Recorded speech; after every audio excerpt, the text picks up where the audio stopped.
Chris, how is your pee break? My pee break? It might flash you. Undetected.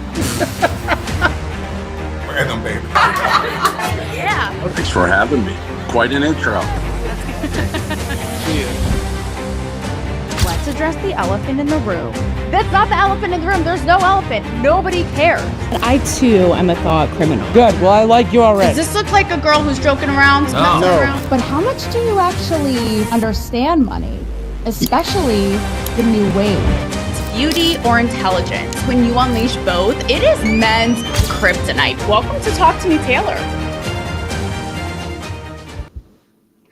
What is up, everybody? Welcome back to Talk to Me, Taylor. You know, it's been all of 24 hours and we can't keep going like this. I just miss you guys so much. Listen, this is the shit that goes down, okay? And the chaos of live, the nature of live shows. You know, when you are looking at the producer, the host, the IT girl, the janitor, basically, you name it. So we have a really special guest. He's backstage, so he's hearing all this. And my countdown was going down. We're down to like 15 seconds. This is men for you guys. This is men in a nutshell. And I'm like, oh shit. I'm like, is he gonna ghost on the stream live in real time in front of the viewers? And alas, at the 10-second mark on the countdown, in enters one Mike C-Roc, making a girl sweat as one does. Here he is, everybody. Mike C-Roc. Hey, I'm here. Hey, In the house. we got to blame our friend Rob Nelson for that. I was on a call with him. But our viewers are they're familiar with Rob. Yeah, Rob and I were chopping it up, man. Great connection, by the way. Thank you.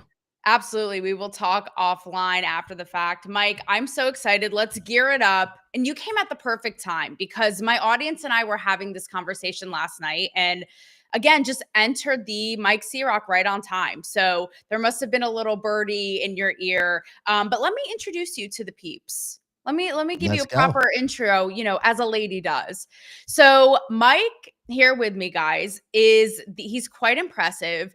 He is like a mindset entrepreneur, but I so appreciate him because he takes one to know one. It's just no bullshit. And he says offline what he says on air, which I absolutely love. He is the founder of That1 Agency, which is very, very smart in that it really filled up a hole in the market that was not meant to be sexual. You dirty mind. Yeah, I know where you're at from last night. Yeah, exactly. Mike's on to you too, shaking his head.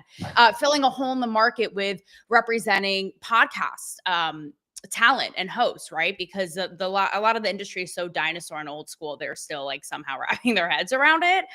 So That1 Agency representing like, I think, what is it, Mike? Like the top 2% of talent. So it's really impressive what you've built. You host the What Are You Made Of show, which I was on and hoped that I showed somewhat of what I was made of. It was so much fun. And you are the best-selling author of Rocket Fuel, Convert Setbacks, Become Unstoppable. Mike C-Roc for the second time, everybody. I gotta say, you tend to show what you're made of everywhere you go. So just so we put that out there. You mean are you saying just you in general? No, like, you tend to show people what you're made of everywhere you go, I said. And I mean that by your authenticity. Well, which I know that you're about. And without further ado, let's get into that and show what you're made of, because I love how you are real talk and no BS. Like I said. So last night, Mike, my viewers and I had a dialogue about the viral Nick Fuentes, Tucker Carlson conversation, right? And we're sitting here and I'm like, Tucker, I can understand. I've interviewed him. Like, I don't always agree, but I'm a Tucker fan. He's earned his stripes. He's a vet. But someone like a Nick Fuentes, I'm just like, and a lot of my viewers, it's like, how? Like the audience, the reach, the obsession. And I'm like, what? It's the glorification of mediocrity. I'm sorry. Like, what? Make the math. And you and I, Mike, have talked at length, and you've seen it behind the scenes about manufactured fame in this world and influence and success and the smoke and mirrors. So talk to us about what you've seen and the playing of the algorithm. Is it merely that? And is it more of that than not? Yeah, so you mentioned algorithm. I believe it's more, algorithms to go viral, right? So unless you're really wild and out there and really leaning into content and hit it every time, you're not going to go viral every time, right? So what I talk about manufactured celebrity, all celebrity is manufactured. I'm talking about making your Instagram look good, not just with the content, but you got to manufacture the following. You got to manufacture engagement with engagement. There's a whole game that goes on. Now, not everybody's willing to play the game, right? And those that aren't willing to play the game sometimes, not everybody, maybe not you, they'll blow people up and say, oh, they're all fake and this and that. Well, guess what? Movies do it. Lionsgate got in trouble for manufacturing ratings on their movies. The music industry, they do it. Matter of fact, Jelly Roll came out, I think it was last year, and he's like, I can't believe he just realized it was all smoke and mirrors. Like when a new album comes out, they'll run the streams up on Spotify to make it look bigger than it is. It's all perception. And then the organic follows that because they call it followers for a reason. They follow the movement, the momentum. Okay, am I just counterculture? And that's something, because Mike, you've known me enough now to know that I like, as I said, I have a thing like an axe to grind with doing the song and dance and the algorithm thing and all that. And you're right, it's kind of the tale as old as time. You even think about like Pink used to say, like, I'm not going to be a manufactured Britney's pop star. And you're right, it transcends genres and all of it. Like, again, the orchestrated fame.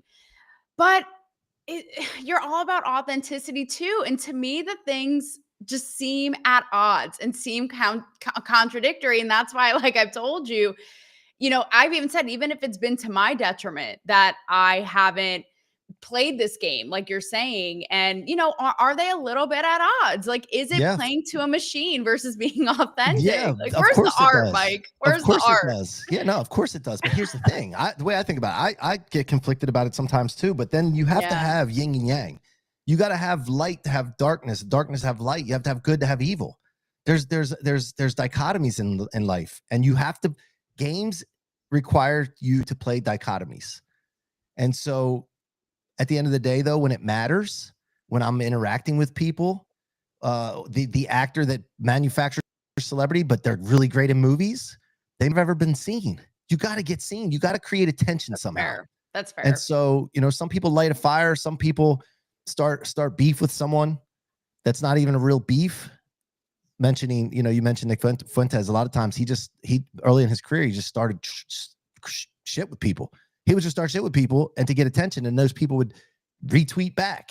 And Candace Owens. Oh, yeah. Horrible allergies. Sorry. Yeah. Something in my throat now, but yeah, no, that's what my viewers were saying last night, Mike, which was how much of it is an act. I even said, like, do these people even believe half of the shit that they say? Is it literally just a performance of our lifetime? And now people, it makes me think, right? You look, and I don't know if this goes on in your head, because that's why I'm so fascinated to talk to you, because you're so in the inner working of the behind the scenes. But you even look at someone, say, like Instagram, and you see they have X amount of followers, and the first thing in your head now is like, are they real? Is the engagement real? Because everything can be bought, can be manufactured. So what do you make of that?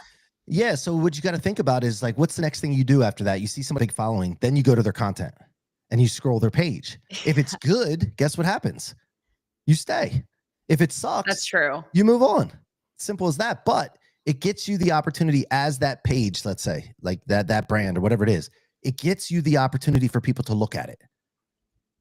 But if you don't have anybody to look at it to gauge whether it's interesting them or not, no, that's fair. It's lost. Like, why cock block yourself at the jump? I know. Yeah. Whereas I'm like, stick it to the man. I know it's just probably stupid. But okay, is there something that you yourself, maybe you're not so proud to admit it, maybe it was cheesy, maybe it was a trend, but was there something that you're like, yep, did it? I did this thing, whatever it is, to get the eyeballs, or what you're talking about. It's okay. It's a safe space here, Mike. You can tell us. Let me think about that. I look so much into the future that I honestly, sometimes my memory of things I did in the past, I don't even think about it anymore. I'll try things all the time, whether it's business, a new offer, a new relationship, whatever. I'll try things all the time. And if it doesn't work, I just move on to the next thing so fast that I don't even remember it. Because I think if you keep it in your memory, it holds you back, because you're embarrassed. You might be ashamed of it. You might regret it. I don't have time for those feelings. So I really, I'm sure there's something, but I can't think of anything off the top of my head. I need to do more of it probably so that I can remember something. Right. I'm saying, with that said, what do you think, Mike, of it's sort of a version of this, like the hook because it's such an oversaturated space, and we know that. And I want to get to like the AI coming into like the AI coming in to steal your girl. That is like podcast. I was like, it is happening. But in the meantime, people have the hook or the gimmick, be it being in bed or the hot wings or the chicken shop or whatever it is.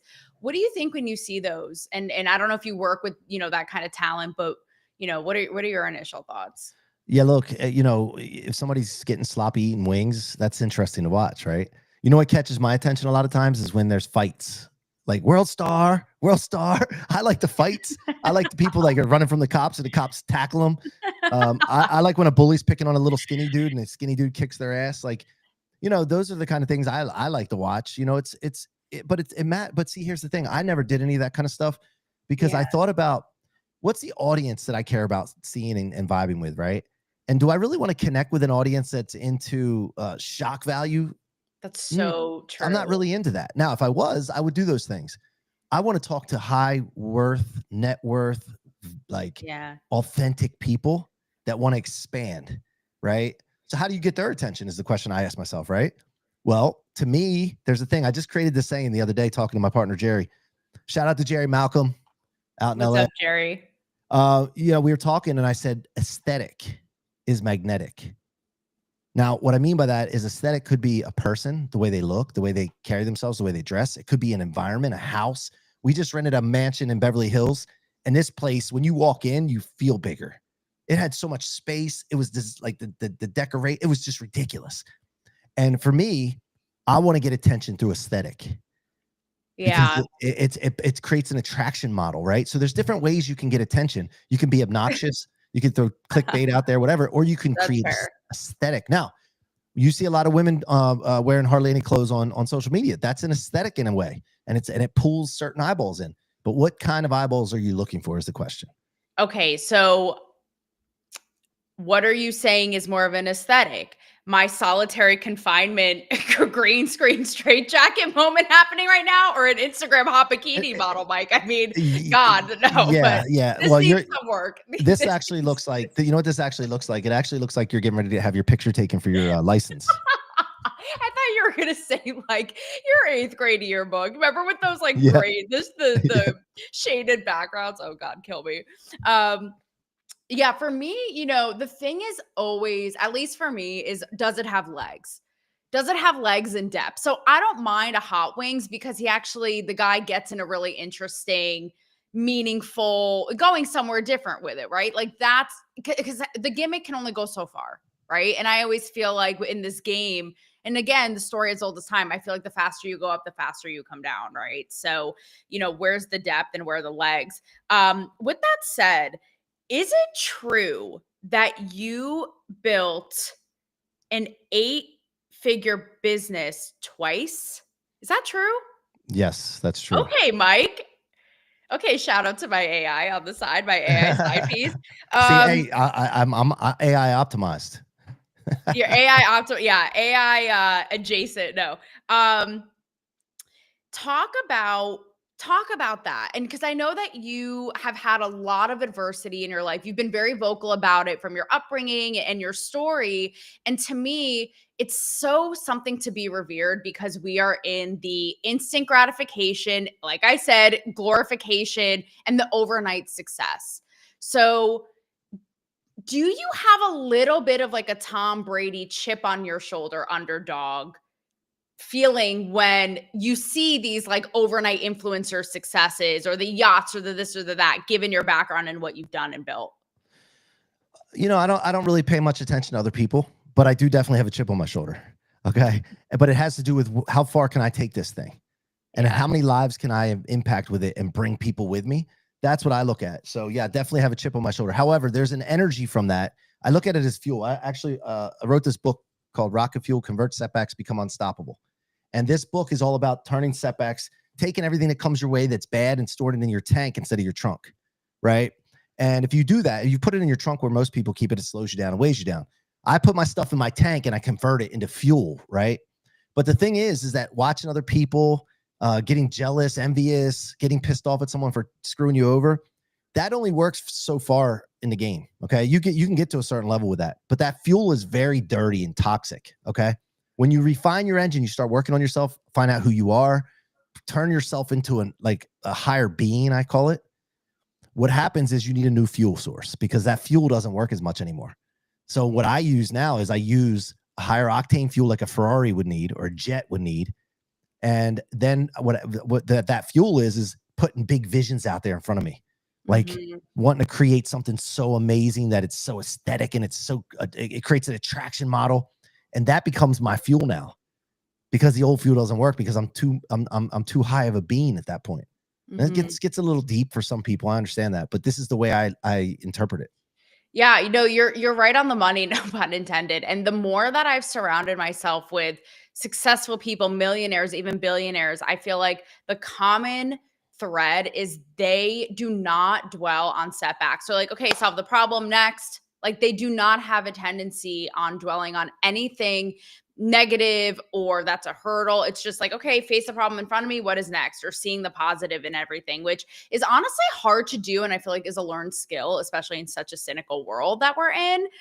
So it's not easy. It's easier said than done. And also with that said, Mike, I have a very, very accomplished business partner who's been in the media game. He's a vet for years and years.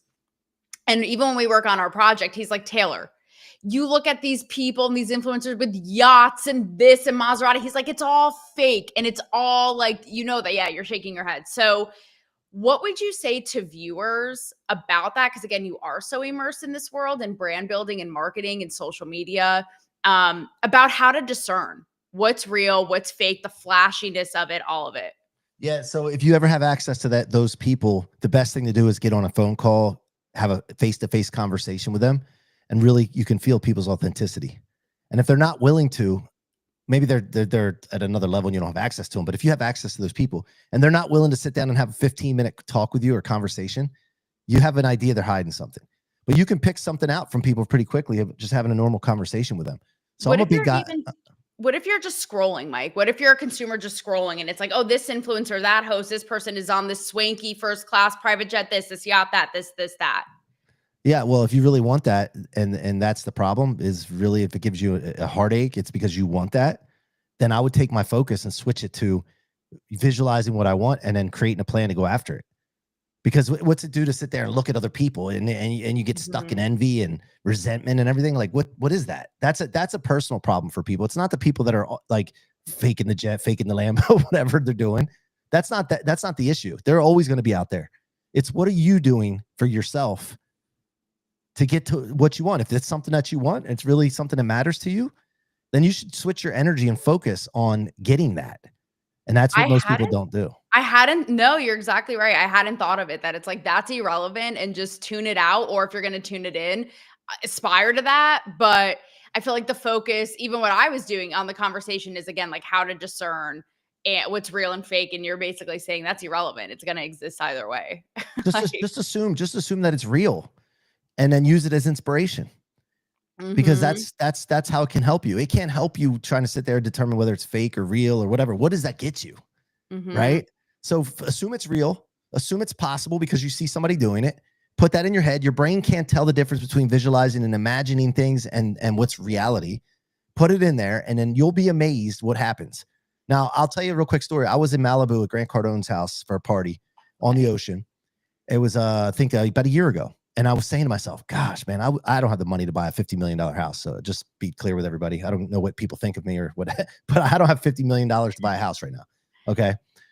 A $50 million house. And I'm like, man, this place is unbelievable, man. I could live in this kind of thing. I'm worthy of this. And this is what's going through my head. Not how did Grant get this? That son of a gun. He probably scams people. He probably rips people off. I didn't think that way. I'm like, wow, this is possible. This dude, he's as tall as me. I'm 5'7". Like he's 5'7". He's not a very smooth talker necessarily. Like he can get this. I can get this. Now, the thing I did wrong was I wasn't really clear when I started thinking this, clear of how I was going to get it and if I wanted to own it. But I said, I could get this. A year later, I end up in Beverly Hills in a $25 million mansion hosting an event. Now, I rented it, but still I rented it. And guess what? I didn't spend my money to do it. Okay, this is so hitting right now. I have to be honest with you. Well, first thing, I would not have guessed that you're 5'7". And the Cardones Most are people say that. yay high. I know Gary, Grant's brother, but you give like people say that about me too. I'm only 5'1", and I'm sure when people meet you, they're like, "Oh my god, I thought you would have been so much." I think it's the Yeah, I didn't it's the recognize you in energy. DC when you were standing in the kitchen talking to someone, and I was on the other side of the Yeah, counter, and I yeah, didn't yeah. even recognize you until after the fact Mm-hmm. because you're Yep. 5'1". But You like most people you say like that to me. that? Most people say that to me. They say, "Man, I thought you were I taller," like but it. I intend It's an to have. energy. Yes, I intend to have that bigger I'll beingness. take it. Now, yeah, I'd I'll rather have take that it. all day. But you know what, Mike? What you hit on is the idea, and I have come to grips with this, in the last couple of years, but that money doesn't judge. I love how you say about Grant. Like, we think he's like this larger than life, grandiose, da da da. And he is. What he built is amazing, right? But you're like, in real life, he's this, he's this. He maybe stumbles on his whatever. Isn't this, perfection, put on a pedestal? And I have really, because I always like with I'm not to get too deep, but always thought, money and success, all of it. We talked a little bit about this on your show, but as if it's like you have to work so hard and it's difficult and you have to kill yourself and you have to sacrifice, like it's hard, right? So then once I started seeing like kind of your version of the Grant Cardones, but even seeing be it podcasters with concepts that weren't that complicated, like blowing up or like pranks or kind of minuscule conversations, or even someone like the Sophie Rain OnlyFans girl, who's an average girl, pretty, but makes like 50 mil a year. I was like, I don't know who right. that is. She's the highest top earning OnlyFans That was a creator. joke. That was Looks a like a joke. girl who That would was a like, joke. oh. I know nothing about her. I was gonna Yeah, I don't say, know like, anything looks about it. like an No. Applebee's waitress. And I mean that not in a mean way, but like average. Girl next door. And yeah, and so I realized kind of what you're saying. It's like it's not this, you know, unachievable over money doesn't judge. And I think that's kind of what you're getting at, but I Yeah, think it's yeah, important for people to know, but right? the other thing is like people try to be other people, right? They look at other people, they want to be them. Like, why don't you just be yourself? If more people would find out who they are, right? Find out what their insecurities, their strengths, their weaknesses are, lean into that unapologetically into the world, that's how you win. That's true. Although it is sometimes, you know what they say, like the tortured artists, like even the Van Goghs, right?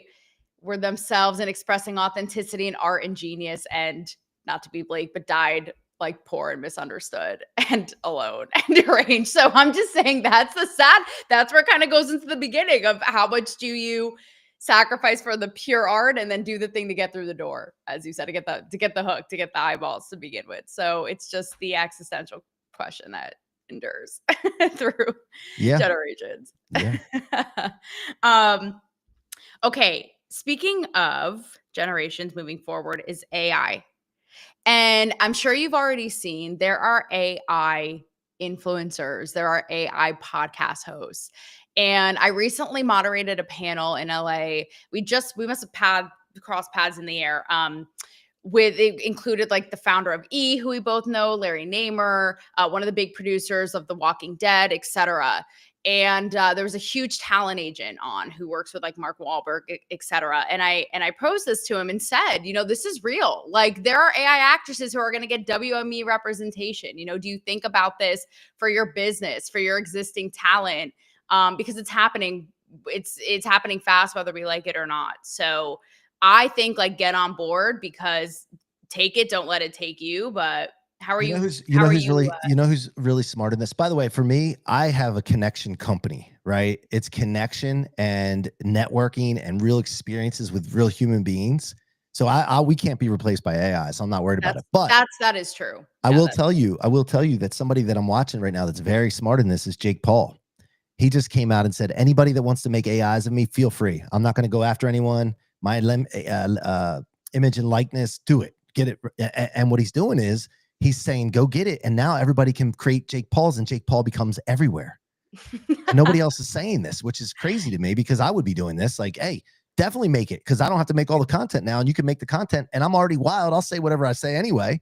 So you can't get any worse than I say already. And so I think that's very intelligent.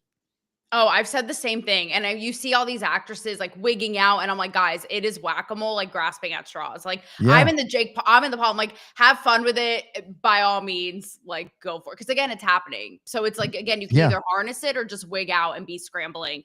Um, okay, with building your business, because we only have a couple minutes here, and you do say anything.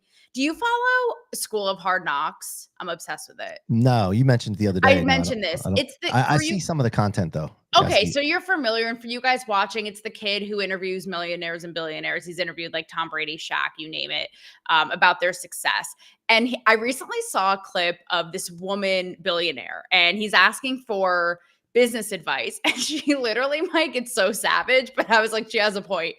She's like, don't hire women because they are emotional in business, whereas men are just super linear and like direct. So what do you think? Just honestly be straight with us. It's not going to hurt our feelings because you built obviously businesses. Well, no, I mean, I've dealt with both types of women. Okay, they're all like different gradient, but there's men. I've dealt with men that are worse than women.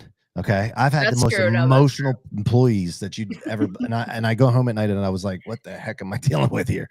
So I think yeah. I mean, you can have, you have two different animals in a way, like man and woman, fair. right? But at the end of the day, like I set standards in my companies, and I have values. And if you want to work in this company, you have to abide and align with the values that we set and the standards that we keep. And if you don't, I don't care, man, woman, hit the road. But I will tell you, I have more women working with us than men. You work with women less than men? No, I have more women working with us than men. Oh, okay. I think it's just one of those things that is case by case. Like I remember when I interviewed Dave Portnoy, and he said, because at the time he was just being dragged and there were Me Too hit pieces against him. And he was just like, how? Because I put the biggest female internet stars on the map, but also hiring Erica. Remember when she was their longtime CEO at Barstool? And he's like, it was the best decision I ever made. So I think it's case by case. Okay. So wrapping things up here, I won't have you put anyone on blast. I know yesterday in our episode, you talked about like people who are just, who played the game and are getting shows, and you're just like, what is the reason I'm not seeing it? So I won't have you name names unless you don't want to, but what is kind of like a trend or an idea or an entity that you just think is overrated, overhyped, is played in this space? And what is something moving forward you'd just love to see more of personally that we need? I think the broadcasts where there's a bunch of dudes sitting on a couch. Yes. Like, and they're not famous, but they're acting like they are. It's kind of and true. And it's not authentic at all. Like I don't like inauthentic like shows. So I see it and I'm like, all right, well, they're trying their thing. Good for them. More power to them. Hope they make it. But it's kind of like, I don't know, man. But I'm interested in famous people that sit on a couch and bro it out, like the Kelsey show, the Kelsey brothers. That's a great show. Okay. Pat McAfee show is awesome. But okay. they've achieved something else, and they're not pretending. You know what I mean? So whatever. No, I mean, more power to them. But for me, it's just kind of played out. Like, yeah, yep. All right. Now, lastly, is your show is What Are You Made Of? And I know obviously you throughout your career have shown what you're made of. You're very big on, mindset and success and all of that. But is there still something that you yourself are trying to prove, whether to yourself or to the world, what you're made of? 100%. So I said this before. I'm trying to see how far I can take this thing, and that this thing could be my life, what I've been given and blessed with. It could be the definition could switch up a little bit, but I want to see how far I could take this thing. And I saw an old person the other day walk in with his wife, and he was like hunched over and on the airport with a cane and moving real slow. And I'm like, damn, that's not that far away from me. I gotta pick it up, man. And so I'm always thinking about going further, faster. How can I be more efficient? How can I get things going? And I found that the case is that you got to add people. You got to add great people around you. You got to surround yourself with great people, whether it's in your company, networking, your clients, make friends with your clients, especially the ones you can help, and then they can help you. So yeah, absolutely. I'm trying to prove, that there's something, when people look at me and see what I'm doing, I want them to say, man, I know where he came from. And look, it's possible. Mm-hmm. So yeah. Even in the aesthetic, as you say, it's a nice contrast to my 7th grade. All I'm missing is braces and acne for my 7th grade yearbook here. Mike C-Roc, thank you so much. That1 Agency. And Mike, do you have 2 seconds after this to stay on here? Okay, Sure. perfect. I won't tell Rob if you don't. All right, guys, I will see you tomorrow. Thanks for joining and have a good night. Until then, thanks again, Mike. Chris, how was your pee break? My pee break. They might flash you unintentionally. Random, baby. Yeah. Thanks for having me. Quite an intro. Let's address the elephant in the room. That's not the elephant in the room. There's no elephant. Nobody cares. I too am a thought criminal. Good. Well, I like you already. Does this look like a girl who's joking around? Messing around? But how much do you actually understand money? Especially the new wave. Beauty or intelligence? When you unleash both, it is men's kryptonite.